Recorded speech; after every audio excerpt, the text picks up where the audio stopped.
Hello, Happy New Year, and welcome to another hip historian event featuring Marshall Shore. I am Brenda Holt with the Arizona State Office of AARP. We are the nation's largest nonprofit organization dedicated to empowering people 50 and older to choose how they live as they age. With a nationwide presence and nearly 38 million members across the nation and approximately 900,000 right here in Arizona, we work to strengthen our communities and we advocate for what matters most to families, such as health security, financial stability, and personal fulfillment. In the month of January, we will focus on the thriving job market. Despite the pre-pandemic unemployment levels, workers of all ages, but especially those 55 and older, are increasingly concerned about an uncertain and ever-changing job market. With high inflation, higher costs, and a possible recession have made older workers less confident in their ability to get a job or continue to grow in their careers. AARP is a wise friend and fierce defender of older workers and has programs, offerings, and resources to help. In an uncertain economy and rapidly changing market, you can count on AARP to help you navigate your job search and career path and fight back against age bias. We are also fighting to strengthen age discrimination laws, increase protections, and help companies across the country foster age-diverse workforces that value experience. Visit us at aarp.org/work for tips, tools, and resources to help stay competitive in the job market. Thank you again, and with that, I will turn it over to Marshall.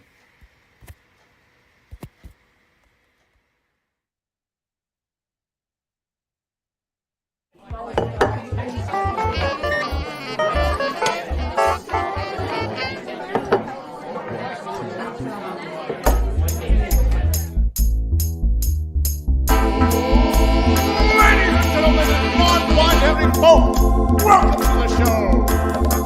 Get ready to meet your host for the night, Arizona's very own hip historian himself, Marshall Shore. Hello and good evening. I want to welcome you all to Arizona History Happy Hour. Oh my gosh, I am so happy you all can join us here. We have a really great show for you this evening. And so, thank you all so much for being here as we get ready to kind of talk about what's going to happen tonight.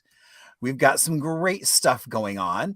And so I want to welcome you all, however you're watching or listening, because we're now going into being a podcast as well. So the goal is kind of the same week that the show goes live with video.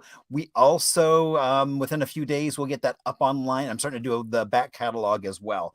So the goal is to have eventually all 120 some or more episodes up on Spotify. And if I can click on the right box, hopefully even going to iTunes. So, all right. So tonight is January 26th. I'm so happy you all can be here. And, wrong window. There we go. All right. So, it was kind of so back in 1878, right here in the Valley of the Sun, the very first newspaper came to print. It was the Salt River Herald. It ran for not long, but newspapers today still so valuable to get that local information. I know like the Arizona Republic is doing a lot of stuff online as well. So that's so important. Now it is also, hopefully you may have done something to help celebrate that we're now in the Lunar New Year, the rabbit. So there were events going on all over the country, if not even the globe, to celebrate Lunar New Year and the Year of the Rabbit. Now it is, in case you can't, I always kind of dress in a clashing style, but today is Clashing Clothes Day. And so, it's kind of a day where people can celebrate, mix, match, and whatever color pattern. So I was like, let's do some stripes, some polka dots, and a little bit of leopard going on. And so have some fun with whatever you're wearing. It is also Green Juice Day. Now, the holidays might be over, and so celebrating using red and green, but you can drink some green juice as a way to stay healthy. So, but it's also maybe a good way to counterbalance the fact that today is also National Peanut Brittle Day. Now, it's one of those things that basically it's buttery, nutty, delicious, sugary. My next door neighbor makes it pretty much for Christmas, and that's pretty much what he gives out is all the neighbors get a little bag of homemade peanut brittle, which is really good. And it is also National Spouse Day, just a chance for everyone, those folks that you adore, to just let them know and make sure they know how much you really do enjoy them being around. So what can you expect this evening? Well, we always do a little bit of trivia. We also have, without a doubt, a beverage, just because it would not be happy hour without such a thing, as well as some music history right here from Arizona, because we've got a ton of it, and I'm kind of excited about tonight, and as well as we have Little Arizona followed by some trivia. So you'll want to be sure and stick around because we have a really great show for you tonight. So now as we go on, if this is your first time watching, you might wonder, who is that man and why is he on my screen? Well, my name is Marshall Shore. I got here over 23 years ago. I was in Brooklyn at a beautiful Carnegie building and decided, like right now, I just had a friend who was visiting from New York. And even though us in Arizona were like, "Ooh, it's so chilly," he was like, "It's so warm here." So, it's all perspective. Hence why I'm now here in the cold and not there in the cold. I started working in a library in South Phoenix that had this rich oral tradition of the community.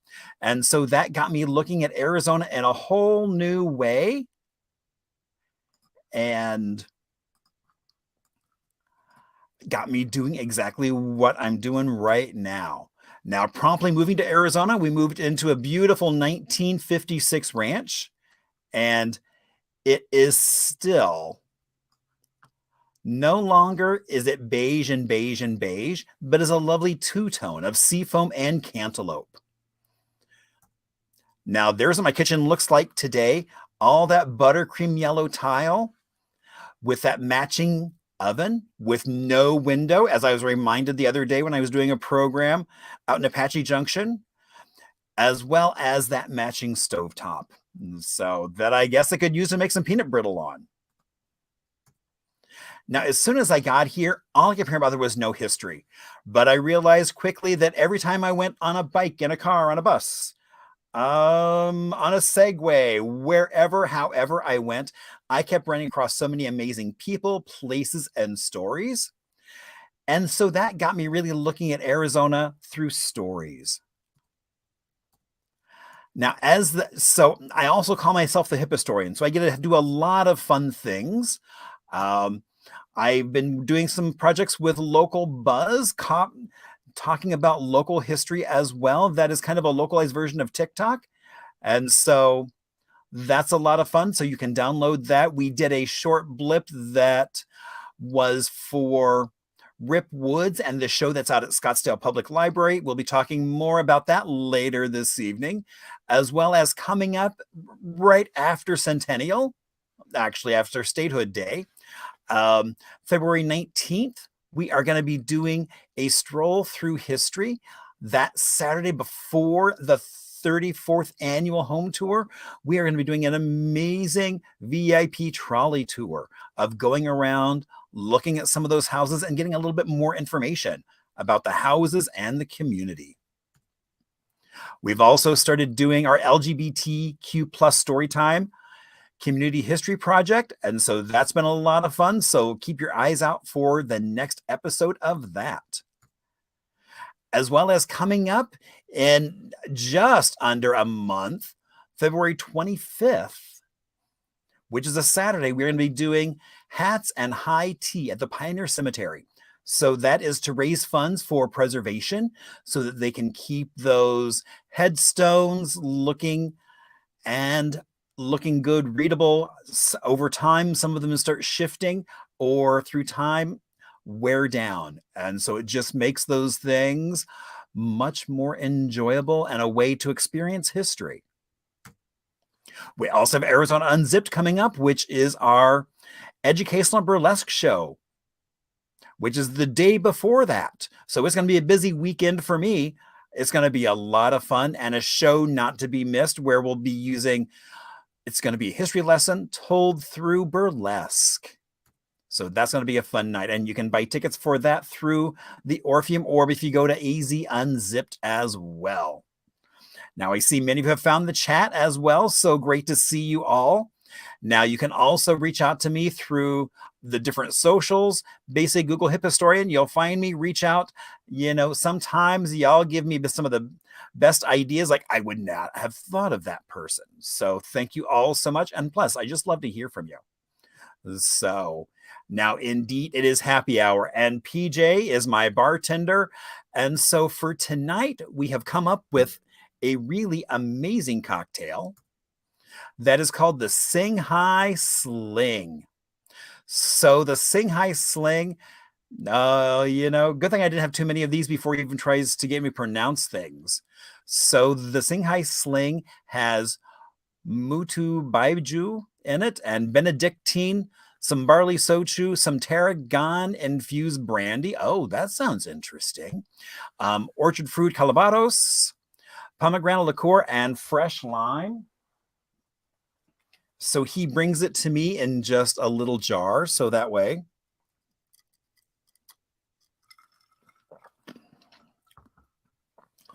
Oh, and another winner from PJ. All right. And so as we get ready to move on to Little Arizona. So tonight we are going to be talking about a town called McNairy, Arizona. It is in Apache County, has a population of 771 folks. It was founded off in 1925. And so, you know, I'm going to pull up one of my favorite sources, the Arizona Place Names book by Barnes, because it's a great way to just kind of research names. And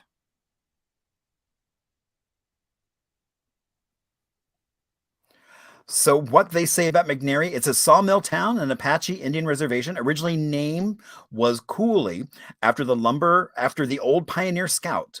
When McNairy Lumber Company of Louisiana bought the mill and the contract cutting was changed to McNairy for the owner. They say it should never have been changed back in 1925. And so if you go to McNairy, you'll see lots of history. And so what's really cool is, you know, as I was starting to plan this, I realized putting this together and I was like, oh my gosh, you know, I can do a trip there. So, and get a chance to take a look at this like 1900 building from the McNairy store. Now, what I think is interesting is, so when McNairy started, they actually brought about 700 staff from Louisiana who are already working in the lumber industry. They just happened to be Black families. And so McNairy was this little town, had a population of about, at its height, I think about 3,000. And it had it was divided up into corners. So there was the Negro quarter, there was the Spanish quarter, there was, I mean, the white quarter. There was even a small Navajo community there as well. And they each had their own separate cafes, churches. They had a church. And so I'm intrigued to go see what still is around McNary from that time period. And so that was in the late 20s. And by 79, there was a fire that actually had knocked down, or basically burnt down the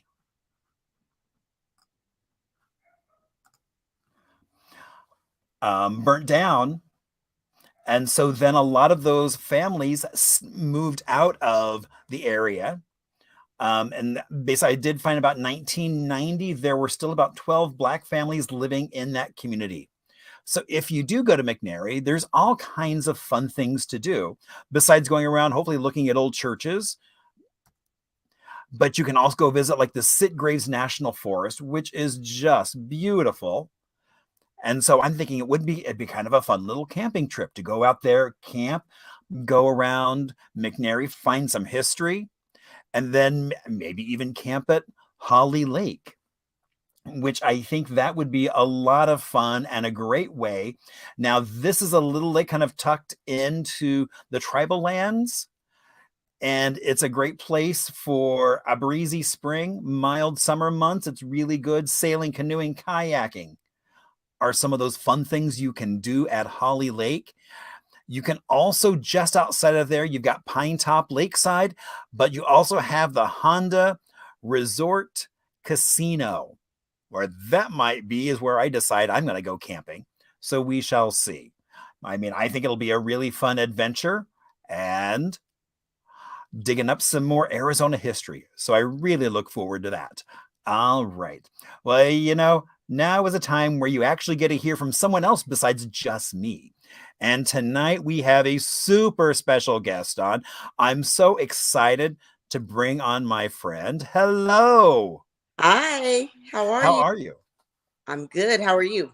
Good. Your neckwear is looking awfully colorful this evening. Thank you. Trying to be like you, Marshall. Well, you know, it's National Clash Day, so I figured I should clash it up a bit more than usual. Okay. Looks good. So Nana, so for folks who don't know who you are, tell us a little bit about yourself and your family. Okay. Well, I'm Senina Woods-Harris, and I'm born and raised here, a rare native from Arizona. My mom was born and raised here. She's 90 years old. Even Oh, rare. I didn't realize she was born here as well. Yeah. She was born in Tolleson, Arizona. Oh. And my dad came here when he was about 5 or 6. So that's almost, he came from Oklahoma. So that's almost like being born and raised. Real tight-knit community where I grew up in South Phoenix. Everybody kind of knew each other and networked. And, you know, it was just a good community. Indeed. All right. So, you know, I know we've got some trivia to go through. Now, we do trivia a little differently here than if you've gone to like some bar trivia. So what we'll do is we have our questions. They're all multiple choice. And we're going to go through those, and then we'll come back and we'll talk about the answers and kind of tell the story of some of those questions. And so I think that's where all the magic really happens. Now you can keep track. I see Anita is here, and I know she has her special notebook that she keeps tabs on. So you can do it however you would like. All right. So our first question is, what was the name of the segregated high school located in South Phoenix? Was it A, George Washington Carver? Was it B, East Lake? C, Matthew Henson? Or D, Ocotillo? So what was the name of the segregated high school down in South Phoenix?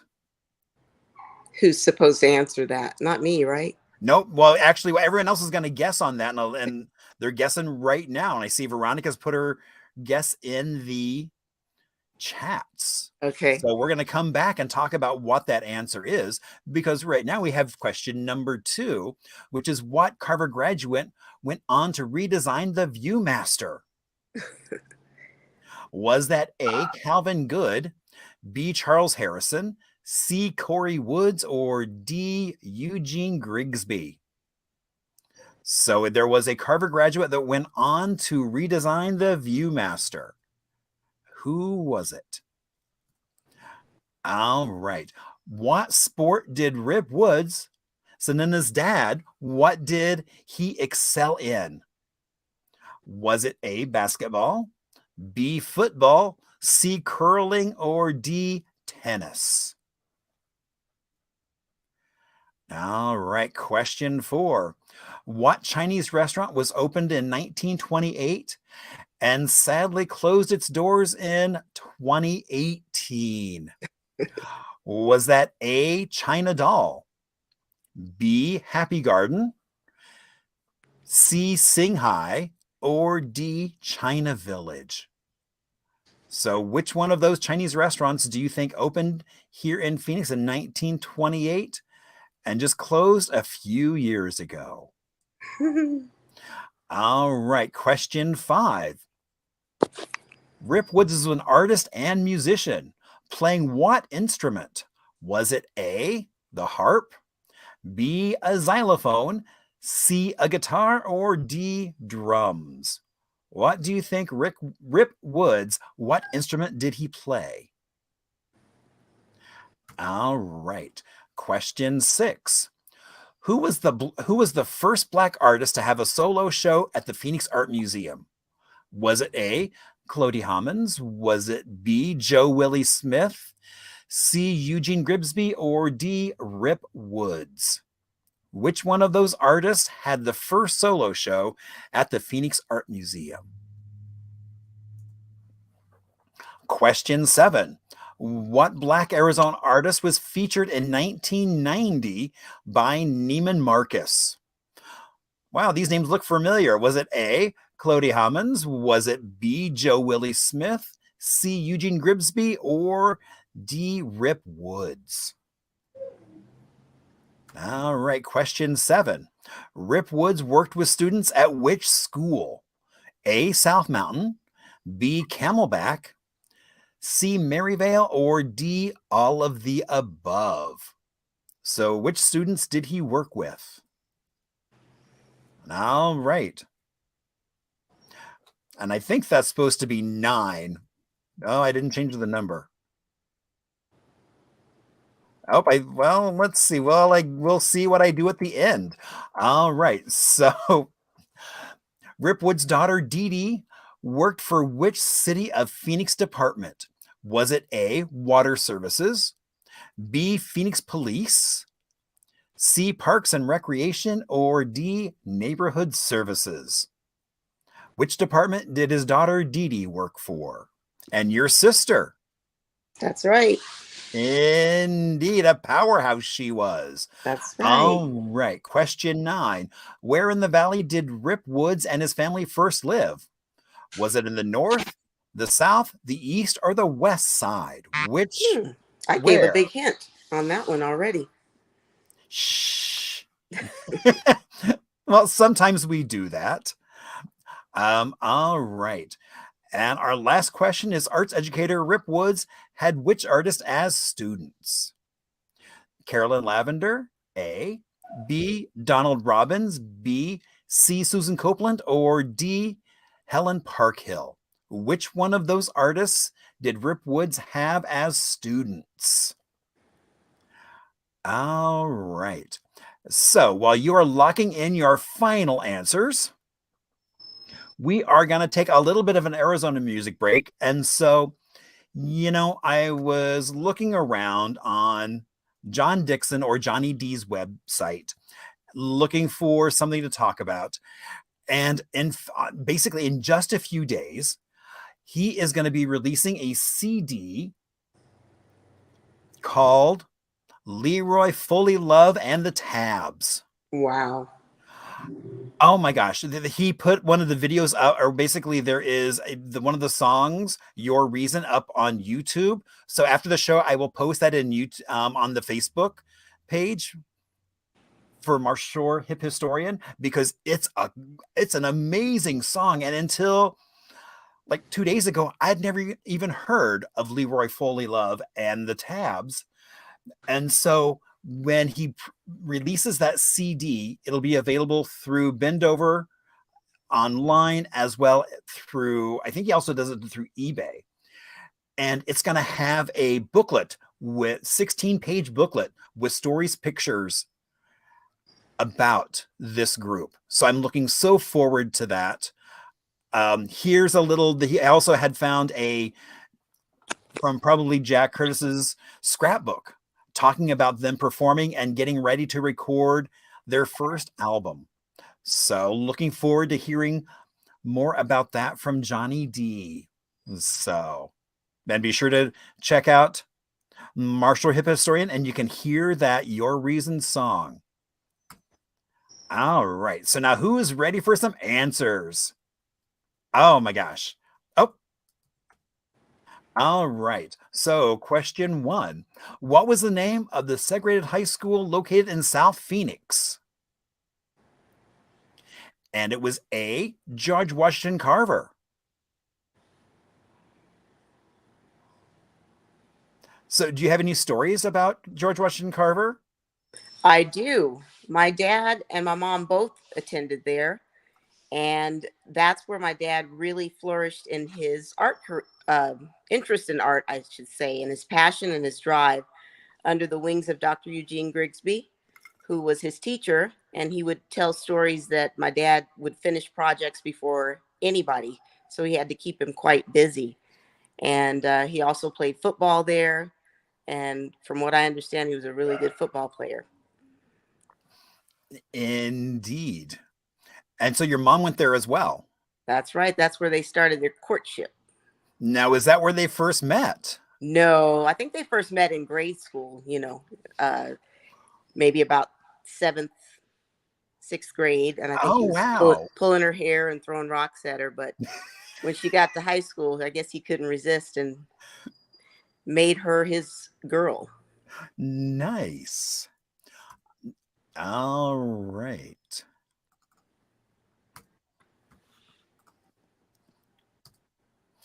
What Carver graduate went on to redesign the Viewmaster? And that was B. Charles Harrison.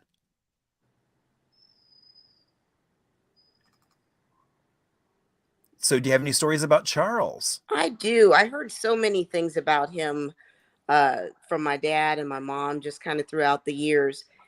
It was just a guy that was smart, that went to Carver, that moved on to Chicago, that invented the Viewmaster. And that was about it.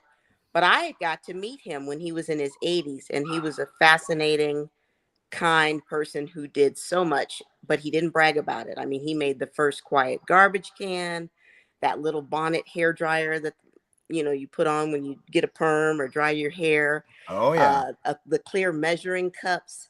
He was just quite an innovator and a pleasant person. And I happen to just have here on my desk, it's like funny, some of his handiwork. Yeah. So, and actually last year, because of this, I made a Viewmaster reel of his designs. Oh yeah, I remember that. So yeah, so people could actually take a look at his designs through his own device, which I thought was really kind of fun. Cool. So, and yeah, I mean, there's he was honored by the Cooper Hewitt with a Lifetime Achievement Award for being a mid-century modern designer. And like you said, I mean, that first plastic wastebasket, not just a plastic waste, but the first plastic wastebasket. Right. And he did it with consideration of people being woke up in the morning by banging sounds of cans. So he thought, I got to get something quiet. And then, people were trying to sleep in and rest. And so he invented that. Indeed. Or designed it, I should say. Yeah, designed it. And then it went into production. And now we couldn't live without. I mean, I know every week I put my plastic wastebasket out on the curb so the city can come and haul all my recyclables away. That's right. So... All right. What sport did Rip Woods excel in? And indeed, it was football. And Yes. and so, and one of the things I love is I found this article talking about how he was a rugged young man who looks like a football player, which he is or was. Oh, and then he went on to coach as well. Yeah, he did some coaching. I don't know where you got that article from. He was drafted, or they tried to draft him with the 49ers or something, but he declined it and decided to pursue an art career and a family, and went with his real passion. So he had both sides of the Wow. brain, many sides of the brain working. I was going to say, I mean, usually it's like I would say you like one side or the other, but that's kind of really cool that it was like he was a sportsman, but also this artist. Yeah. An unusual combination. Kind of a Renaissance man. And yes, indeed. Marshall, did you know he built his own studio? I didn't realize he built his studio. Yeah. So that's where that Renaissance skill comes in. So too. he did just a little bit of everything. A little bit of everything. Yeah. Wow. And so what Chinese restaurant was opened here in Phoenix in 1928 and closed back in 2018? And that was Sing Hai Chinese Restaurant. I miss that food. Good food. But Singhai has quite a history here in Phoenix. It had quite a history. And especially with blacks, because it was in a time where blacks couldn't go in other restaurants. And if they did, they just got served through a window or something and had to take it away. But if you wanted to go on a nice date and be able to be seated and included and treated fairly, Singhai was the place to go, according to my parents. Wow. So did they go there on dates in high school? Because it wouldn't have been far from I think it was a little bit after high school. I don't think they could afford Singhai in high school.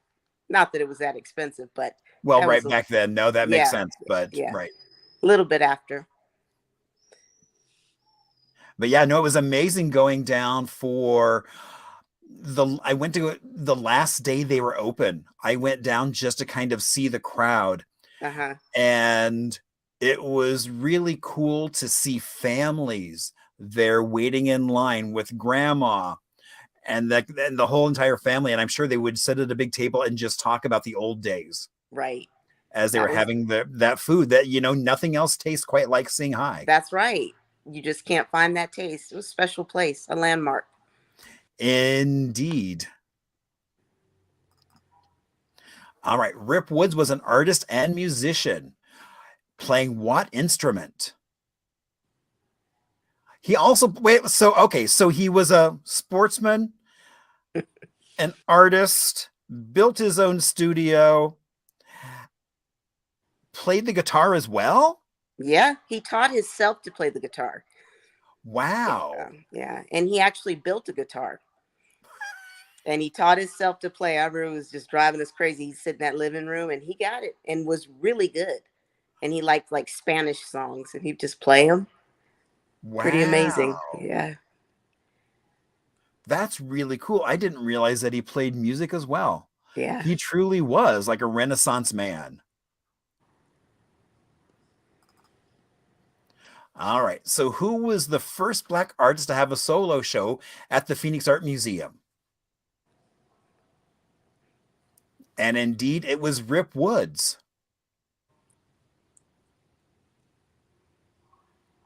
So okay, so this is a little bit of a trick question because I did find, so this is 57 and it was back before we did have when it was officially named the Art Museum, it was still the Phoenix Fine Arts Center. Yes.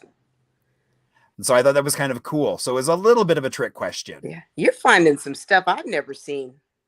But that's what you're good at. Exactly. So yeah, I have a little story about that Phoenix Art Museum exhibit that he had. He got a phone call from the curator or someone there and was told that one picture one particular picture was a little offensive and was offending people and to come take it down. And so he said, no problem. And he went and pretty much took the whole show down. And they were like, no, no, no, no, Mr. Woods, just that one. And he said, no, nope. If that one's offensive, they're all offensive. So he took it down. Wow. Kind of So he funny, also, huh? on top of everything else, had a little bit of chutzpah. Uh-huh. You better believe it. He said, he used to say an artist has to have a hell of an ego. Indeed. All right. So he worked with students at which school? So did he work at all these schools at South Mountain, at Camelback, and Maryvale? No, he worked at, he taught at Camelback and he taught at Maryville. He even was a janitor at West High School from what I remember when he was in graduate school, I think.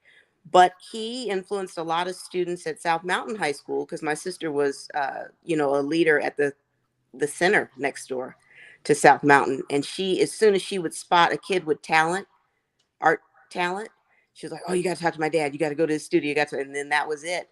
And so he mentored several students that went on to do really good. One of them is Damon Reed out of Oh, Chicago.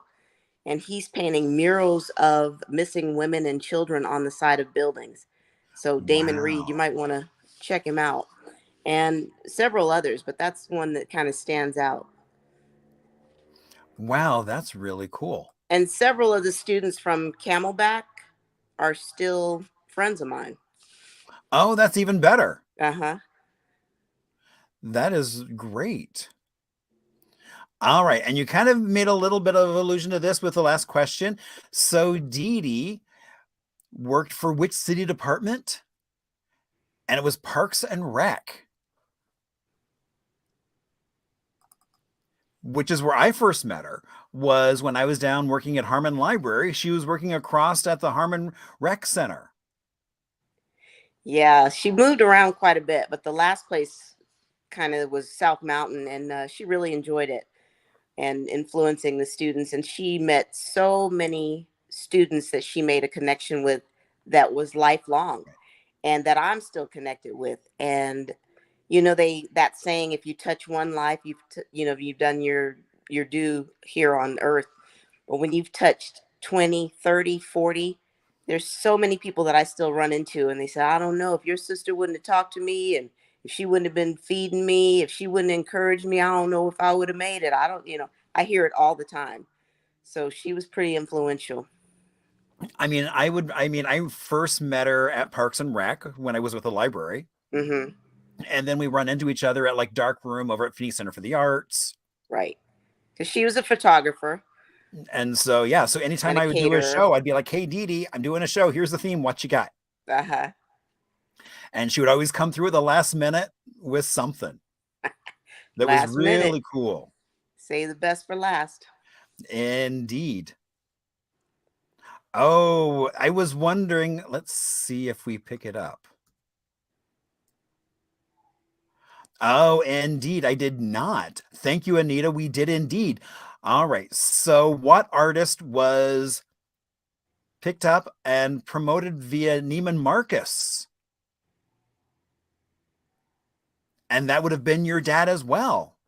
Yeah, 1990, he did the Neiman Marcus catalog. I think most people know that Neiman Marcus catalog is just a big sought after, anticipated Christmas surprise that comes out every year. And so he had the luxury of doing the one in 1990, and then they continued to make globes, canisters for cookies, ornaments, everything. And then the next year, they brought it on again because it was one of the most popular themes ever. So he actually did it twice. And it was Wow. called If I Could Talk to the Animals. So if they have the Christmas globe and you turn the music on, it would play If I Could Talk to the Animals. Aw, nice. So are there anything that influenced him? I think so. I think he was influenced by everything in life.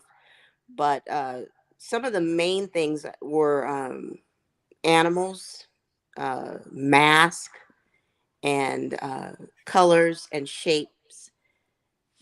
And he would, like, paradoxes like freedom and restriction, he would transform them into color and design and shape. So I think a lot of political things, a lot of racial things influenced him. He would say he didn't know where they came from, but he knew what they meant. His So works of art. did he do any traveling? He did.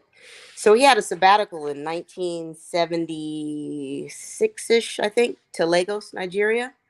Oh, wow. And Dr. Grisby went with him, and I think another peer or so. And he said it just changed his life in general. It's truly the motherland. And then his art just took off after that and was very much influenced by mask, folklore, spirituality. So yeah, that was a big influence for him. Wow. And so I know you've had some of his art around the house. Mm-hmm. So and I know there's been you've been doing some shows, which brings up our next question. So educator Rip Woods worked with which of these students? And shocking, it's all of them. Uh-huh. And so is there any place where people can go and see a show that has some of these artists as well as Rip Woods? Yes, right now, Scottsdale Civic Center Public Library Gallery has a show that will run till the end of March. And it features all of these students and a few of their works and a statement about his influence on them and how he continues to influence them. And there's about 14 of his pieces, and each of those students probably have 2 or 3 pieces. So it's a really, really nice show. I encourage everybody to go out. Just check the library hours. And yeah, it's open whenever the library is good. open. So if you wanted to, you go on I wouldn't suggest you go on a Thursday night just because then you'd miss happy hour. But then you can always go on the Scottsdale Art Walk on Thursday nights as well. So it's a great way to just kind of have a great evening and start off with some great art at the library. Mm-hmm. Because it's like they moved the gallery to right smack dab in the middle of the library. It's nice. I like the setup. It's a really great setup. They did a really good job of creating that space so you can kind of see what's going on inside. Yeah. And I have to say, your dad's art looks amazing hung in that space. Thank you. I like it. It does look good. So are there any other shows or anything like that planned? Well, there's something coming up at ASU Hayden Library, and that'll run from kind of mid-February to June or July. I forgot. I got to check. But that's just in the works. Okay. Very cool. And then do you have anything coming up or anything? For me? Yeah. What's going on with you? Oh, just selling stuff out of Nina's Tacos. I'm kind of closing shop. So I got a lot of cool treasures and cool other stuff. I know. I need to get down there at some point and come check it out. I put aside an Arizona trivia game for you. Isn't that crazy? Cool. And a turquoise bolo tie. Yay. So you got to come. I will indeed. So thank you so much for coming on and sharing about your dad and kind of his influence. Oh, we all go, good gosh, I really messed up the trivia because I just realized we forgot the whole question about where did he first live when he came to the Valley? Right. Well, South Phoenix, when he came, I said he was about 5 or 6 years old. His dad came from Oklahoma first to scope out the area. From what I hear, he was headed west, further west than Phoenix. He was going to California, and supposedly kind of got low on money and found a spot and then sent for his wife and my dad and his brother and sister. And that was it right here in South Phoenix. Wow. Now, there was a story that you were telling me about when he first got the house. Oh my goodness. Yeah. Yeah. About the dogs. Oh yeah. Some lady was looking when she saw him checking out the neighborhood, and she was very concerned about this man, moving into the neighborhood. and he told her, we've got 7 dogs, 6 cats, 10 birds, 5 kids. He just went on and on. You know, she was so skeptical. Anyway, we ended up getting real close with her, and she loved us and loved him. But they weren't so sure about us moving into this certain neighborhood in South Phoenix. Believe it or not, it was predominantly a white neighborhood right south of Baseline. Yeah. Oh, okay. But they fell in love with him, just like everybody did. So Anita, did I miss another question? I mean, I think I got them all. Trying to think if there were any outstanding ones that I did indeed skip. So I think she's talking about the one about where you guys all lived. So thank you so much for coming on and Thank sharing. you. And I do want to invite folks to visit the library again because it's such a great show. And if you don't want to go to the show, you can just go on to ripwoodstudioproject.com and see some works of art there on the website. Indeed, and probably even some stuff that's not at the library. Right. And well, see thank some you, other. Marshall. Thank you, and have a great rest of your night. You too. Thank you. Bye-bye. Bye. All right. So indeed. So how did you all do? So, you know, I know that some of the questions were very Ripwood oriented, but I thought were such great stories and such a part of just kind of that Phoenix art scene. You know, it was funny. There was just an article talking about kind of the downtown art scene and putting people like Annie Lopez, Jeff Falk, Janet. And so talking about some of those folks. And then it's like, you know, and I love, it's like the stuff like Eugene Grimsby was doing, the impact that they had in the arts across the country was pretty phenomenal. So thank you so much for coming on and sharing your story. See, wow, and you did really good. I mean, getting 7 out of 11, that's pretty good. So now we get to From the Vault. And so kind of keeping with a little bit of our theme.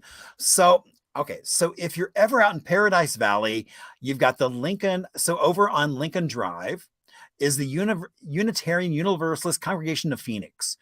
And so I didn't realize it was a Blaine Drake building. So Blaine Drake was one of the architects, but he was one of the original, handpicked by Frank Lloyd Wright's wife, Olga Vanna, to be one of the apprentices. And so I thought that was pretty cool. But they also brought a unknown, anonymous, basically benefactor. John Waddell created statues called That Which Might Have Been, Birmingham, 1963, about the 4 young girls who were burned in a church in a fire set by the Ku Klux Klan. And so he created these. There was a set purchased for here. Later, there was a set that went to Birmingham. And I guess they felt they didn't quite represent what they wanted to or something, because basically it was like, come take these away. And so those 4 young ladies are now at the the George Washington Carver Museum and Cultural Center. And so if you make your way down there, they do indeed have those. So I think it's interesting that I love that the Unitarian Church, as well as Carver, has that bit of Waddell history and that art's history as well. So now you'll see why I always say you should share if you're watching on Facebook, because indeed we get to have such a good time with history here. He also did the statues outside the Herberger. He did one. I mean, I think there's a handful of statues he's done around the valley. I know also at Burton Bar, there's a statue he did of a woman sitting on a bench. So he's got works all over the place. I almost included that, but I didn't want to. I was like, oh, but I didn't. There you go. So this is why you should share, because we talk about so much kind of different history than what you'll hear or see most places. And what I think is I love that, I mean, his daughter Senina brought that to you right from her own, in her own words, which I thought was pretty cool. And I'm so glad she was able to do that. Next week, we have Cloti Hammonds coming up, which you might remember her name as one of the options, at least for 1 or 2 questions, depending on whether you consider the answers or the questions being asked. So that's going to be a great show as well.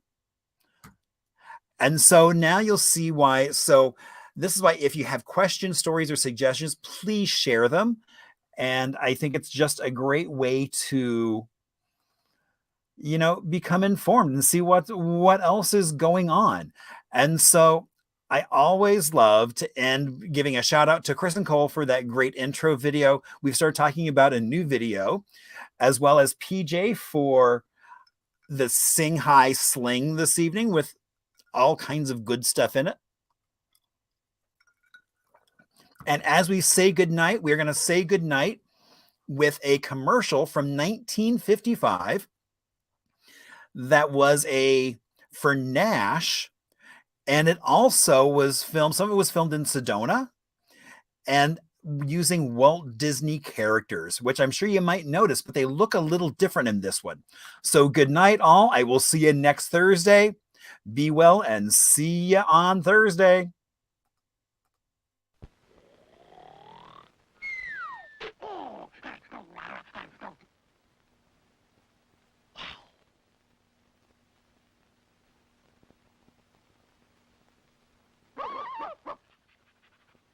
Pluto, the 55 Nash sure is a beauty. That's right, Mickey. And it has a new Jetfire V8 engine that really takes off. It's a big, solid car that whips around the sharpest curves. A family car that turns and handles like a dream. And that's not all. Nash has the widest wraparound windshield of all. Come on, Pluto, old boy. We're going to see the 1955 Nash. Yes, for 55, come with Nash into a new motoring age. Thrill to brand new power. A new 208 horsepower Ambassador Jetfire V8 engine to give you get-up-and-go performance that commands the American road. There's a new Cenoramic wraparound windshield, widest of any car. And for 55, Nash gives you completely new handling ease. Even on sharpest curves, you'll cling to the road like a streamlined train. Huge Nash deep coil springs, inclined at an angle, work like sea legs to give you greater stability on curves. Ever see a big family car maneuver like this? A big car that could turn like this? Yes, for a totally new driving experience, thrill test the new Nash Ambassador and Statesman at your Nash dealers tomorrow. Another reason why American Motors means more for Americans. Have a good night, all.